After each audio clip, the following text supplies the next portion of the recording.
ಪ್ರಜ್ವಲ್ ರೇವಣ್ಣ ಅಶ್ಲೀಲ ವಿಡಿಯೋಗಳು ವೈರಲ್ ಪ್ರಕರಣ.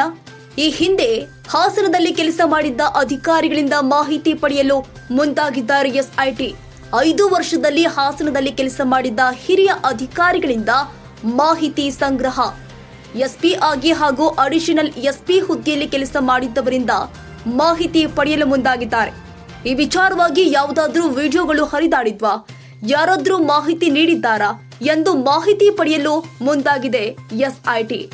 ವಿಡಿಯೋಗಳು ಹಲವಾರು ವರ್ಷಗಳ ಹಿಂದಿನವು ಎನ್ನುವ ಮಾಹಿತಿ. ಈ ಹಿನ್ನೆಲೆ ಹೆಚ್ಚಿನ ಮಾಹಿತಿ ಕಲೆ ಹಾಕ್ತಿದ್ದಾರೆ ಎಸ್ಐಟಿ.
ಕ್ಷಣ ಕ್ಷಣದ ಸುದ್ದಿಗಾಗಿ News81 Kannada YouTube channel subscribe ಮಾಡಿ. ಹೊಸ ಸುದ್ದಿಗಳ ನೋಟಿಫಿಕೇಶನ್ಗಾಗಿ ಬೆಲ್ ಐಕಾನ್ ಕ್ಲಿಕ್ ಮಾಡಿ.